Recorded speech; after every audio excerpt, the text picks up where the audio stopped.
Hello दोस्तों, आप सभी का आंसर राइटिंग की इस बैच में स्वागत है। और इसके अंतर्गत कुछ लोगों ने बढ़िया कॉफी लिखी थी आंसर राइटिंग, उसको हम थोड़ा चेक कर लेते हैं। एक क्वेश्चन GS3 का दिया गया था मेक इन इंडिया कार्यक्रम को लेकर के। आप सभी जानते हैं मेक इन इंडिया कार्यक्रम बहुत पहले चला गया था, तो अब बेसिकली इसका क्वेश्चन आएगा वो इसकी उपलब्धियों को लेकर के आएगा। अगर पूछा जाएगा तो ये नहीं पूछा जाएगा मेक इन इंडिया कार्यक्रम क्या है, उपलब्धियों से रिलेटेड आएगा, क्योंकि इसका मूल्यांकन किया जाएगा कि ये कितना सफल रहा, कितना इसमें कमियां रही। तो इसी प्रकार के क्वेश्चन यहाँ दिया गया है। मेक इन इंडिया देश में विनिर्माण को बढ़ावा देने हेतु भारत की सबसे महत्वाकांक्षी वैश्विक पहल है, लेकिन इसके लक्ष्य के साकार होने के मार्ग में अनेक चुनौतियां है। टिप्पणी कीजिए। सिंपल सा क्वेश्चन है, आपको बताना है मेक इन इंडिया कार्यक्रम क्या है, इसके उद्देश्य क्या है और इसके उद्देश्यों में कितना प्राप्त कर लिया और क्या इसके समक्ष कमियां हैं। बस ये 4 पॉइंटों के आधार पर आपको इसके क्वेश्चन का आंसर कर देना है और निष्कर्ष में सिंपल से आपको इसका सुझाव दे देना है कि हमें क्या क्या करना चाहिए। 2014 में कार्यक्रम लॉन्च किया, ये बात बिल्कुल सही है, जिसका मुख्य उद्देश्य को अग्रणी वैश्विक विनिर्माण और बिल्कुल सही बात है नेत्रोद्योग और अंतर व्यापार संघ। ठीक है, ये बढ़िया लिखा है बट इसको थोड़ा छोटा कीजिए पॉइंट। ठीक है, डायरेक्ट लिखो। आप इतने बड़े क्वेश्चन लिख रहे हो, कोई डिपार्टमेंट का नाम लिखने की कोई जरूरत नहीं है आपको। डायरेक्टली चाहो तो इसको काट सकते हो, डायरेक्टली लिखो कि भाई देश को मैन्युफैक्चरिंग हब बनाने के लिए एक बहुआयामी प्रोजेक्ट के रूप में इसको लॉन्च किया गया था। तो स्टार्टिंग ठीक है, मैं ये कहूंगा स्टार्टिंग ठीक है, परंतु इसको थोड़ा संक्षिप्त करें। ठीक है, अब उद्देश्य। ठीक है, इसका उद्देश्य क्या है वो आपको ज्यादा लिखने की जरूरत नहीं है। उद्देश्य लक्ष्य, उद्देश्य का ज्यादा बेटर है लक्ष्य। इसके लक्ष्य क्या है, तो इसका लक्ष्य था कि भारत को भाई विनिर्माण क्षेत्र है उसमें कम से कम 30% है निर्यात में इसकी भाग, 30% वृद्धि, 30-25% जीडीपी में विनिर्माण का क्षेत्र होना चाहिए, 25 से 30%, ये हमारा टारगेट था। इसके अलावा मैं ये कहूँ 25 से 30% विनिर्माण क्षेत्र होना चाहिए, कम से कम 10 करोड़ रोजगार सृजन करने चाहिए, ये टारगेट थे इसके, है ना। 10 करोड़ से अधिक रोजगार सृजन के, तो आपको वही पॉइंट लिखने हैं इसमें। ठीक है ना, 10 करोड़ से अधिक रोजगार सृजन।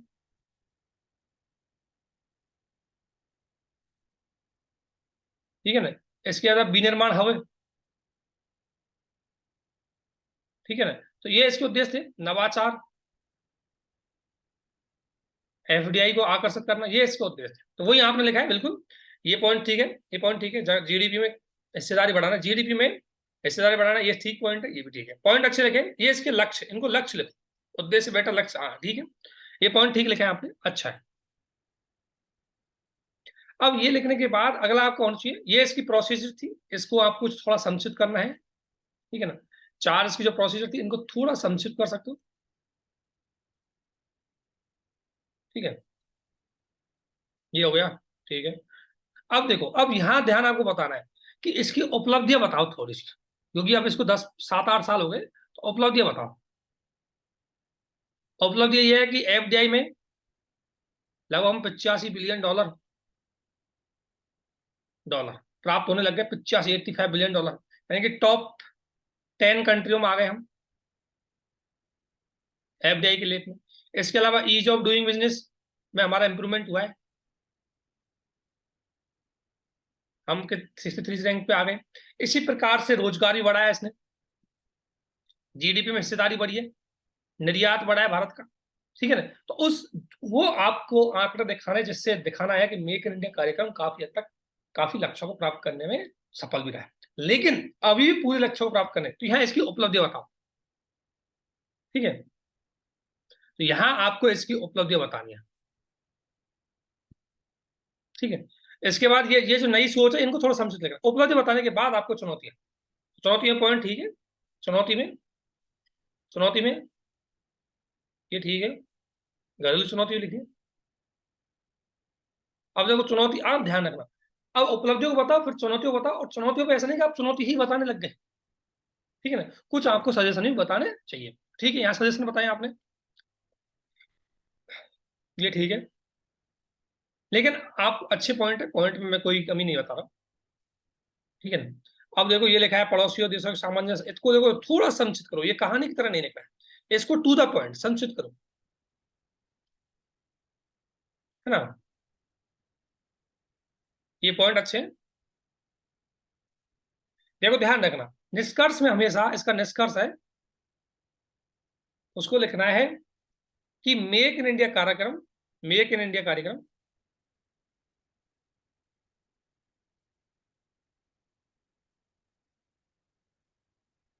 आत्मनिर्भर भारत @ 2017 विकसित भारत तथा, ठीक है ना, मेक इन इंडिया कार्यक्रम है वो आत्मनिर्भर भारत @ 2047, जहां भारत 100 साल होने पर विकसित भारत की श्रेणी में आना चाहता है। उस लगभग $5 ट्रिलियन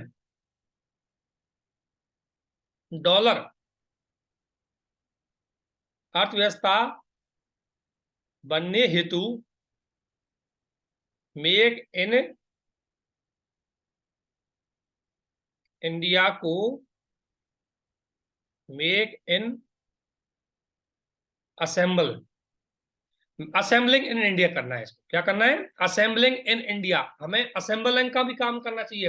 भाई मेक का मतलब हर चीज बनाओ, लेकिन आपके पास हाई फाई टेक्नोलॉजी नहीं है, मोबाइल बनाने की बहुत हाई फाई टेक्नोलॉजी नहीं है, और हाई फाई लेबर आपके पास स्किल नहीं है, तो ऐसी स्थिति में आप जरूरी नहीं कि उसको बनाए। इससे अच्छा है कि कोई भी चीज आपको असेंबल, जैसे किसी को मान लो मोबाइल का वो अच्छे से कवर बनाना आता है तो कवर बनाएगा, किसी को मोबाइल की चिप बनाना आती है चिप बनाएगा, और एक जगह उनको असेंबलिंग कर दिया जाएगा।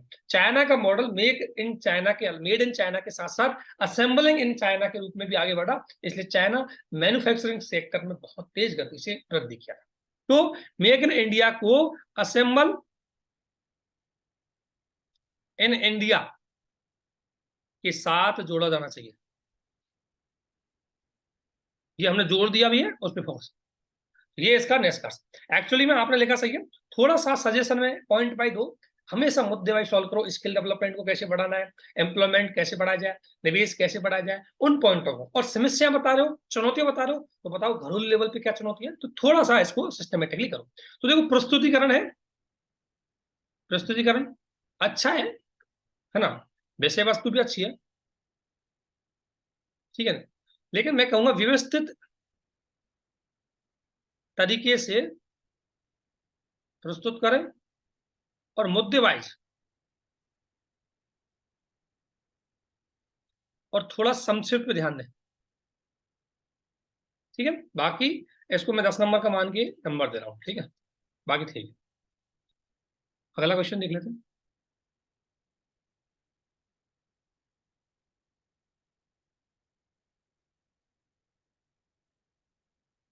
ये शायद पीएसआईआर का क्वेश्चन था किसी का। पीएसआईआर हमारे जो ऑप्शनल सब्जेक्ट चल रहा है उसी के आंसर राइटिंग में किसी ने पीएसआईआर से संबंधित लिखा, ठीक है। तो पीएसआईआर इस क्वेश्चन में देखा है कि ये आपको पता है पेपर 2 के अंतर्गत आता है, पीएसआईआर में पेपर 2 उसमें आता है। तो उसमें कंपेरेटिव पॉलिटिक्स से बहुत सारे क्वेश्चन हर बार यूपीएससी पूछती है, कंपेरेटिव पॉलिटिक्स के बारे में आप पूछ सकें। तो राजनीति के तुलनात्मक विश्लेषण में राजनीति पॉलिटिकल इकोनॉमी उपागम की विवेचना कीजिए। पॉलिटिकल इकोनॉमी उपागम में बताता हूं। पॉलिटिकल इकोनॉमी कहता है कि भाई इकोनॉमियों के बीच में कंपेयर करके हमें बेस्ट पॉलिटिकल सिस्टम पे पहुंचना चाहिए। आप सभी जानते हैं कि अलग अलग देशों का, कई देश बोलते हैं कि डेमोक्रेसी के अंतर्गत पॉलिटिकल सिस्टम मतलब इकोनॉमी अच्छी हो सकती है। चाइना बोल रहा है कि नहीं, हमारे डेमोक्रेसी के अंतर्गत इकोनॉमी बहुत, हमारे डेमोक्रेसी उसके अंतर्गत इकोनॉमी बहुत अच्छी हो सकती है। तो पॉलिटिकल इकोनॉमी का कंपेरिजन इसमें किया गया है। तो तुलनात्मक राजनीति आप सभी जानते हैं, तुलना राजनीति दो या दो से अधिक राजनीति तुलना। देखो ये आपने बढ़िया लिखा है, पर मैं कहूंगा कि अन्य उपागमों के साथ इसकी तुलना करो।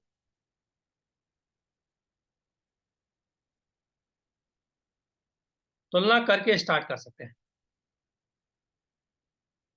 ठीक है। इसके बाद, ठीक है,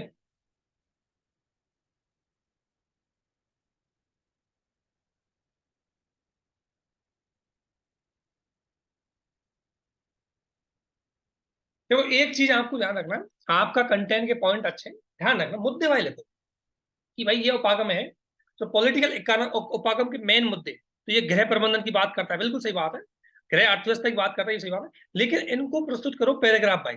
पहले इसको मुद्दा लिखो फिर पैराग्राफ में, ऐसे नहीं लिखना है आपको, क्योंकि ऐसे कभी भी लिखने की कोशिश मत करो, क्योंकि थोड़ा विश्लेषण करना है। तो विश्लेषण करने हेतु पैराग्राफ में लिखो, ठीक है। अब जो राजनीतिक अर्थव्यवस्था बताइए आपने, राजनीतिक अर्थव्यवस्था, ठीक है नहीं, अब राजनीतिक अर्थव्यवस्था देखो ऐसे मतलब ऐसे कभी भी मत करना कि ये मार्क्सवादी, आपका कंटेंट अच्छा है, मैं कहूंगा आप बता रहे हो मार्क्सवादी,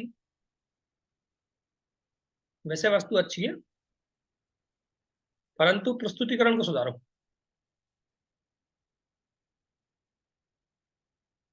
ठीक है, ठीक है, पूंजीवाद द्वारा शोषण, अगर फर्क सस्ता समय तो पीढ़िया जो स्वतंत्रता, इसको थोड़ा संक्षिप्त करो और वर्तमान से जोड़ो, संक्षिप्त करो इसको।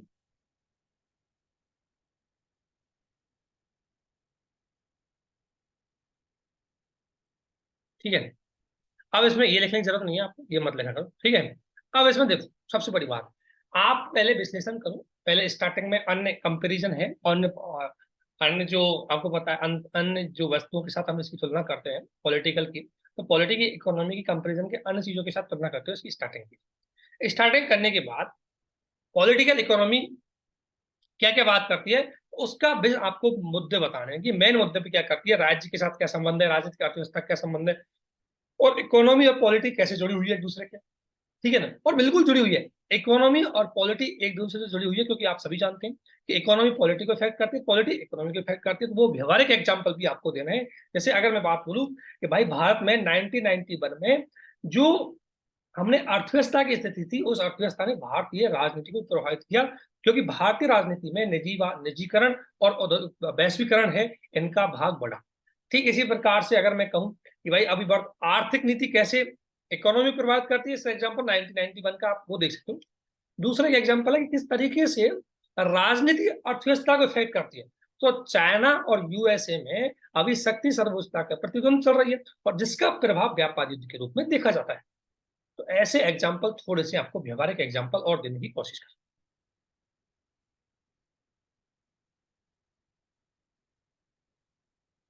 ठीक है, और थोड़े से बस बाकी इसके प्रस्तुतिकरण को थोड़ा सुधारो, धीरे धीरे अच्छा हो जाएगा। तो प्रयास अच्छा है। और एक निरंतर लिखें इसमें थोड़ा सा, नंबर अच्छे आ सकते हैं। थोड़ा सा इसका विश्लेषण करोगे और प्रैक्टिकली जोड़ोगे, 4+5 पहुंच जाएगा। तो अभी इसमें 3.5 नंबर ही हम डालते हैं। ठीक है, अगला कौन एक, हाँ। अगला है, ये जीएस का, हमारे जीएस आंसर राइटिंग वैसे है। सिंधु घाटी सभ्यता में शहरी योजना और संस्कृति की सद तक वर्तमान शहरीकरण की इनपुट प्रस्तुत करती है। यानी कि कुल मिला के है कि सिंधु घाटी जो सभ्यता थी, उस सिंधु घाटी सभ्यता का शहरी नगर नियोजन है, वो वर्तमान नगर व्यवस्था को किस प्रकार से इनपुट यानी कि सहायता प्रस्तुत करता है, या किस प्रकार से उसके लिए प्रासंगिक है, ये क्वेश्चन की मैं होता है। तो आपको स्टार्टिंग में सिंधु सभ्यता के बारे में बताना है। प्राचीन मिस्र और मेसोपोटामिया के साथ विश्व की प्राचीनतम 3 सभ्यता में से एक सिंधु घाटी सभ्यता 3री शताब्दी पूर्व एक हुआ करता था। ठीक है, इसको मैं मान रहा हूं तो अच्छा है। ठीक है ना, और इसके बाद सिंधु घाटी के महत्वपूर्ण शहर अत्यंत विकसित थी, नगरीय सभ्यता थी। ठीक है, अब सिंधु घाटी सभ्यता, ये आपने ये बता दिया, ये भी ठीक है। ठीक है, अब बताना है सिंधु सभ्यता शहरी योजना। तो शहरी क्षेत्रों के नगर नियोजन की अगर परिभाषित करें तो ओरिएंटेशन है, शहरों में ग्रिड पद्धति थी। ठीक है, उसके अलावा सरम पक्की तक बगान थे। ठीक है, सार्वजनिक स्नानघर। ठीक है, अन्न भंडार। ठीक है, ठीक है, यहाँ तक क्या ने आपने बता दिया, इस तरीके से वहां शहरी व्यवस्था थी। ठीक है, वर्तमान समय में सिंधु घाटी सभ्यता grid pattern, good, grid pattern देखो, ग्रिड पैटर्न है, ये ग्रिड पैटर्न चंडीगढ़ में हुए और जयपुर शहर में। ठीक है ना, ये पॉइंट अच्छा है। ठीक है, शहरों में नदी किनारे अवस्थित, ये भी ठीक है, लेकिन यहाँ ध्यान रखना, शहरों को जो नदी किनारे अवस्थित थे, वो नदियों का प्रबंधन बहुत अच्छे से करते थे, उनके जल निकासी सिस्टम अच्छा था।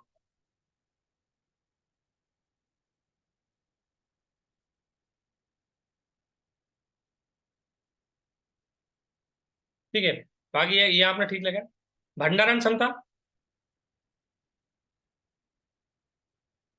ठीक है, बिल्कुल गुड, अच्छा जोड़ा है।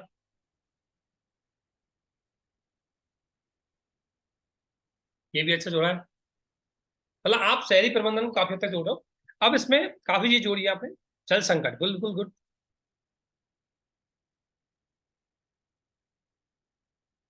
अच्छा लिखा है। अब इसको क्या करो, निष्कर्ष को थोड़ा सा कि देखो, वर्तमान शहरीकरण की समस्याएं, जैसे शहरी बाढ़, ठीक है ना, शहरी बाढ़, इसके अलावा कच्ची बस्ती, प्रदूषण, है ना, इत्यादि के समाधान में हड़प्पाई नगर नियोजन इनपुट प्रस्तुत कर सकता है। स्मार्ट सिटी मिशन से भी इसको जोड़ सकते हो, ठीक है। इसमें काफी अच्छे से चीजें प्रेजेंट की गई है, बहुत अच्छे से। मैं ये कहूंगा इसकी विषय वस्तु भी अच्छी है, ठीक है ना, और इसके अलावा प्रस्तुतिकरण भी बहुत अच्छा है ना। इसके अलावा मैं इसका प्रस्तुतिकरण समझ अच्छी क्वेश्चन की, ठीक है ना, तो अच्छा है। इसमें नंबर अच्छे आ सकते हैं इस नंबर में।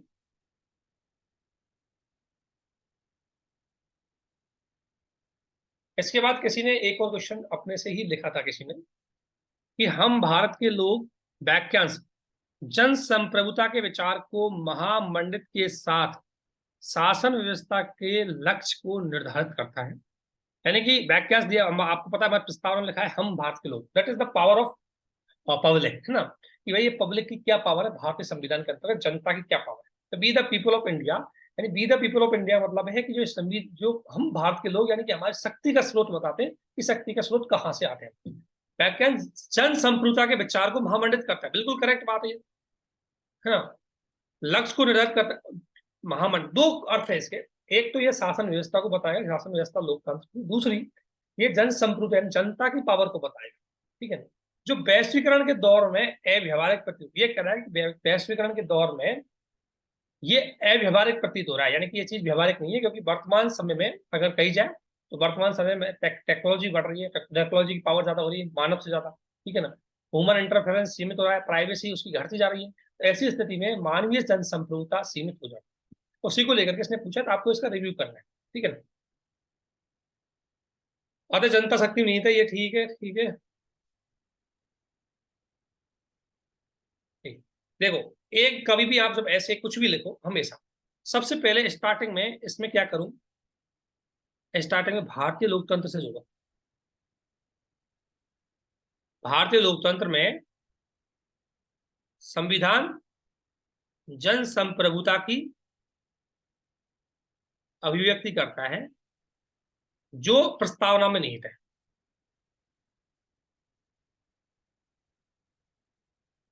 ठीक है ना। ये आप स्टार्टिंग करो और पैराग्राफ छोड़ो उसे, क्योंकि आपने ऐसे कहानी की तरह मतलब ऐसे, तो पैराग्राफ छोड़ो उसमें, ठीक है। ये देखो, ये बिल्कुल ऐसे नहीं।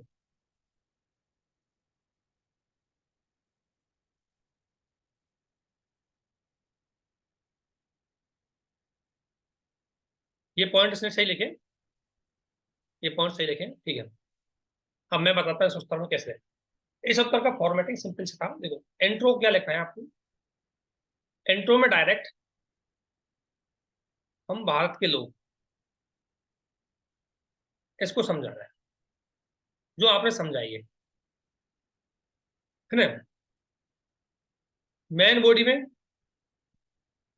जन संप्रभुता और शासन, ये कैसे इसमें निहित है वो बताना, जैसे फंडामेंटल राइट के अंतर्गत, ठीक है ना, न्याय के अंतर्गत, ठीक है। इसके अलावा चुनाव प्रणाली में, तो इसको शासन से जोड़ सकते हो, चुनाव प्रणाली होती है यहाँ पर, भारत में चुनाव प्रणाली होती है, उत्तरदायी सरकार होती है, ठीक है ना। उत्तरदायी सरकार, जन चुनाव प्रणाली और जनता की जन भागीदारी भी। 73 में एंड 74 में संविधान जन भागीदारी हुई। अब कह रहा है कि ये कह रहा है कि भाई जो वैश्वीकरण आया है उसमें सीमित हुई है, वैश्वीकरण में सीमित, तो कैसे, वो दो तीन पॉइंट बताना है। फंडामेंटल राइट कैसे सीमित हुए, क्योंकि प्राइवेसी का समाप्त, प्राइवेसी का हम अधिकार दे रहे हैं लेकिन प्राइवेसी नहीं बची, ठीक है ना।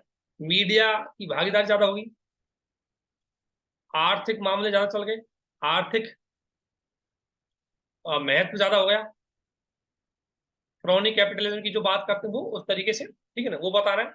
उसके बाद बताना है कि अव्यवहारिक नहीं है, अव्यवहारिक नहीं क्योंकि फंडामेंटल राइट आज ही बने हुए, वो तो और विस्तृत हो गए जिसमें निजता का अधिकार हो गया, ठीक है ना। जन कल्याणकार, जिसमें एक दो एक जन कल्याणकारी बनी हुई, जन कल्याणकारी योजनाएं बनी हुई है, जैसे आयुष्मान भारत योजना, ठीक है। इस तरीके से आपको थोड़ा सा एक एक पॉइंट को देखना है, फिर निष्कर्ष में लिखना है।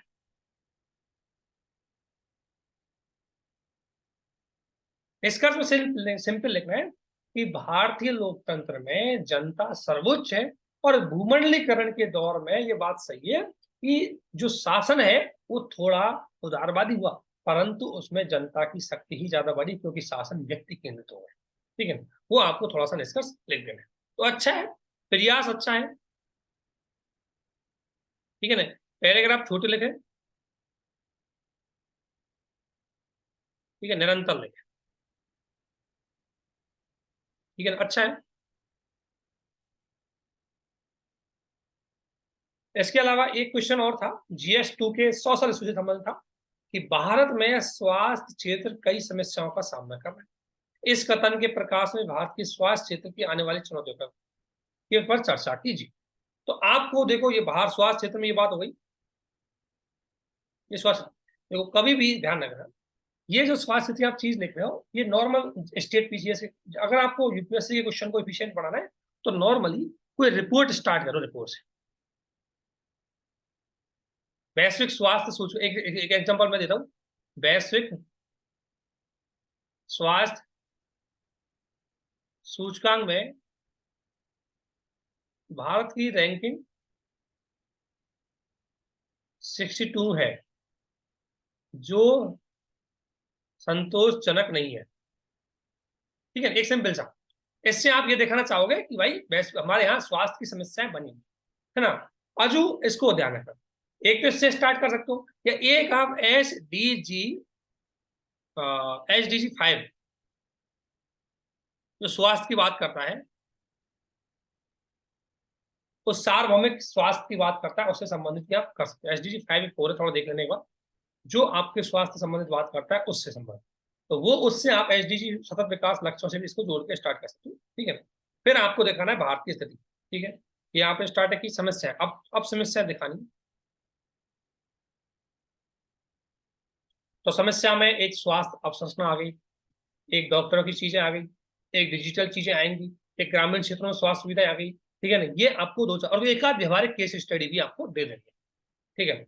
तो ये आप लिख रहे हो, ठीक है पर्याप्त पहुंच, ठीक है, प्रमुख कम बजट, टारगेट तो भाई ये है, आप सभी जानते हैं ना इसका टारगेट कितना है, इसका टारगेट 3.5% है ऑफ जीडीपी का, लेकिन अभी हम खर्च कितना कर रहे हैं, 1.25 के समथिंग खर्च कर रहे हैं, तो अभी हम कम खर्च कर रहे हैं, कम है, 2% से भी कम है, ठीक है। ये पॉइंट अच्छा है। अब इतना नहीं, एक ही कहानी को इतना विस्तार से मत दो, डायरेक्ट ले लो जीडीपी का 2% से कम खर्च कर रहे हैं, निवारक देखभाल में कमी है, ये बहुत बढ़िया है, चिकित्सा अनुसंधान की कमी है, पेशेवरों की कमी है, ये भी पॉइंट आपने अच्छे लिखे, पॉइंट है, सारे पॉइंट है वो आपके ठीक है, ये भी ठीक है। आगे क्या है, देखो, अब हमेशा देखो आपने पॉइंट अच्छे लिखे, एक तो देखो ये जो भी आप बहुत बोल रहे हो, जैसे यहाँ क्या करो, स्वास्थ्य क्षेत्र क्षमता और दक्षता को सुधार हेतु अधिक चिकित्सा कर्मियों को शामिल किया जाना चाहिए, है ना, यानी कि चिकित्सा कर्मियों को शामिल किया जाना चाहिए। तो आप ऐसे लिखो, देखो क्या क्या, जैसे आपको चुनौती लगी, मान लो चुनौती क्या क्या लगी, तो मुद्दे वाइज देखो हमेशा, चुनौती, अब इसको मुद्दे वाइज लिखो, देखो मुद्दे वाइज कैसा होता है, एक तो मानव संसाधन चुनौती, दूसरा आउट ऑफ पॉकेट यानी कि जेब खर्च, लगभग 62% है भारत में। जेब खर्च का मतलब हमारे यहाँ लोगों के पास इंश्योरेंस नहीं होते, हेल्थ से संबंधित इंश्योरेंस, इसलिए जो भी स्वास्थ्य से संबंधित चीजें हैं वो खुद खर्च करते हैं। इसके अलावा मानव संसाधन हो गए, अवसंरचना की कमी, अस्पताल डॉक्टरों की, ठीक है, पहुंच जटिल, वहनीयता नहीं, ठीक है। इन मुद्दों के आधार पर जो आपने ही बात लिखी हो सब बात इन्हीं मुद्दों में आपको लिखनी, ठीक है। और समाधान भी मुद्दे वाइज दीजिए।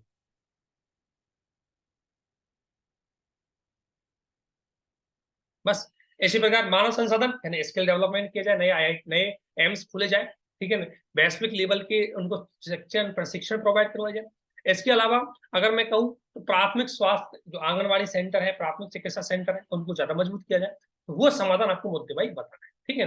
और एग्जाम्पल, ये सब कुछ एग्जाम्पल और फैक्ट के साथ, एग्जाम्पल के साथ बताओ, बस सिंपल सा इतना सा करना है बस, ठीक है। तो प्रयास अच्छा लिखा है। प्रस्तुतिकरण को मुद्दे वाइज करें।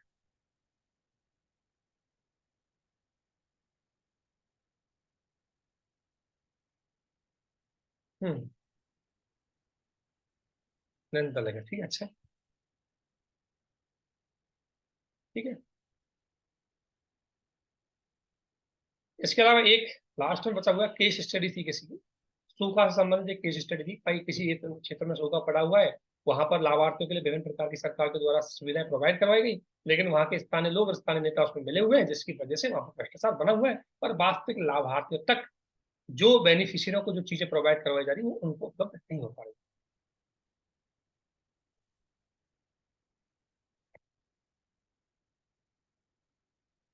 देखो सबसे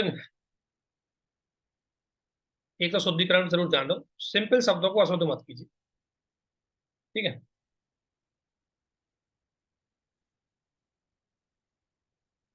है ना, सही है, ये पॉइंट तो ठीक है, मैं पॉइंट को नहीं कहूंगा। इंट्रोडक्शन में क्या करना है, जब भी आप थोड़ा संक्षिप्त में केस स्टडी के बारे में बताओ, केस स्टडी का मुद्दा क्या है,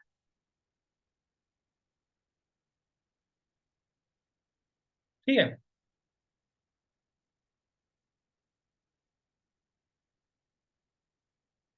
हम्म फिर उसके बाद आपको निपटने की रणनीति, निपटने की रणनीति वही है कि भाई नेतृत्वकर्ता के साथ, नेतृत्वकर्ता, टीम भावना, स्थानीय भागीदारी, ठीक है ना, विभिन्न हितधारकों का सहयोग,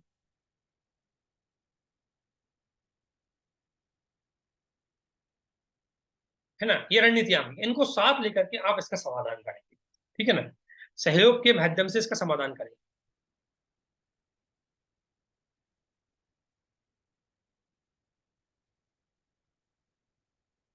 ठीक है। उसके बाद आपको इसके हितधारक बताने, ठीक है, यहाँ तक ठीक है, मैं आपके पॉइंट ठीक है। अब नैतिक मुद्दे, मेरे राजनीति के साथ मेरा आधिकारिक कर्तव्य का टकराव हुआ। देखो नैतिक मुद्दे इसमें बहुत है। पहला नैतिक मुद्दा सत्यनिष्ठा, दूसरा भ्रष्टाचार बना हुआ है यहाँ, तीसरा राजनेता में स्थानीय अधिकारी मिले हुए हैं, ठीक है। एक है आपका व्यक्तिगत हित एवं सार्वजनिक कर्तव्य, ठीक है। किसानों की सुरक्षा, हितों की सुरक्षा, ये नैतिक मुद्दे हैं, ठीक है। इनको बता दिया आपने, ठीक है, ये हो गया। उसके बाद देखो, अब यानी अगर अगर आपसे क्वेश्चन में पूछा गया कि आपके पास विकल्प क्या क्या होंगे, तब तो आप विकल्पों को बताइए कि भाई आप कौन सा विकल्प होगा किस तरीके से। और अगर आपसे पूछा गया है कि आप बताइए कि इसके कार्रवाई क्या करोगे, तो डायरेक्टली कार्रवाई बताइए और कार्रवाई को सिस्टमेटिकली बताइए। जहां तक अगर क्वेश्चन में उसने मुद्दे नहीं, मतलब उन्होंने अगर जहां तक उसने विकल्प नहीं पूछे या विश्लेषण नहीं करवाए, वो कहता है कि अगर आपके पास क्या क्या विकल्प होंगे उनका विश्लेषण कीजिए जब तक वो पूछ रहे तब तक आप खुद अपनी ओर से ज्यादा विकल्पों को प्रेजेंट मत कीजिए। उससे बेहतर है कि आप डायरेक्टली कार्रवाई बताएं और टू द पॉइंट कार्रवाई, क्योंकि कार्रवाई पूछिए इसमें, ठीक है ना। तो आप विकल्पों को अगर बताना भी चाहते हैं बहुत संक्षिप्त करो, इनको बहुत संक्षिप्त करो, ये आपको विस्तार से नहीं बताने, इनको संक्षिप्त करो,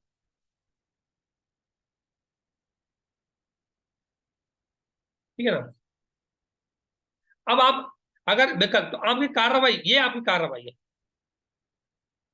और कार्रवाई के मुद्दे पर बताना कि कैसे समाधान करना है आपको एक एक चीज का। तो देखो, वास्तविक लाभार्थियों की पहचान, है ना, दोषियों को सजा, दोषियों पर कार्रवाई, ठीक है ना, मीडिया का सहयोग, है ना, है ना, उस तरीके से आपको कार्रवाई, तो कार्रवाई बतानी। फिर आपको दीर्घकालीन समाधान, भाई सूखा की समस्या दीर्घकालीन समाधान बताने, तो आपके दीर्घकालीन समाधान है कि सूक्ष्म सिंचाई परियोजना, जल प्रबंधन रणनीति, ठीक है ना, जन जागरूकता, ठीक है ना, और सूखा रोधी फसलों को बढ़ावा देना,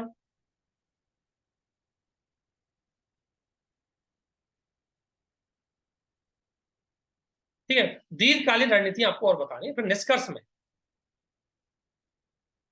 निष्कर्ष में चाहो तो कोई केस स्टडी आप और दे सकते हो, सक्सेसफुल केस स्टडी।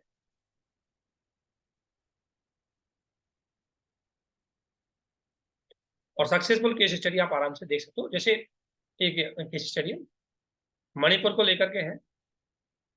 मणिपुर में मिर्ची बोने वाले किसान थे,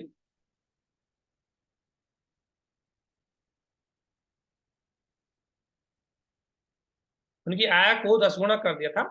एक आईएएस अधिकारी थे, उसके बढ़िया इनिशिएटिव दी, बढ़िया इनिशिएटिव मतलब लोकल, उसने कोऑपरेटिव सोसाइटीज बनाई, और फार्मर जो प्रोड्यूसर ऑर्गेनाइजेशन है वो बनाए, और उन सभी के सहयोग से उनको फंडिंग प्रोवाइड करवाई गई, और बहुत अच्छी तरीके से सिस्टमेटिकली वहाँ खेती की गई, और अच्छे से वो बहुत बेहतर तरीके से उन्होंने क्या किया, किसानों की आय को 10 गुना, है ना। तो एक आईएएस अधिकारी थे, ऊपी चौधरी करके हैं, मणिपुर कैडर में है सर, ठीक है ना। तो उन्होंने ये काम किया था, थोड़ा सा एक बार ये मैं बता दूंगा, बाकी यही है लगभग हो, यही। तो इस तरीके से आपको सिंपल से इसमें बता देते, एक केस स्टडी सक्सेसफुली आपको इसमें देनी है, तब आपके क्वेश्चन में दबा। बाकी आपका प्रस्तुति, आपकी समझ अच्छी है, ठीक है ना, और प्रस्तुतिकरण थोड़ा सा सुधारो, और शुद्धिकरण पे ध्यान दो,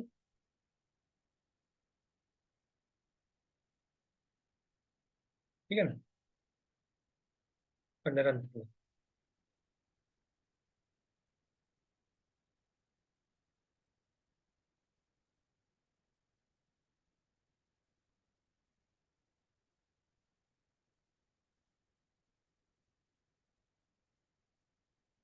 ठीक है। तो अच्छे नंबर आपके आ सकते हैं, और अच्छा आ सकते हैं, ये तो जस्ट एक, ठीक है, इस तरीके से आप इसको केस स्टडी कर सकते हैं।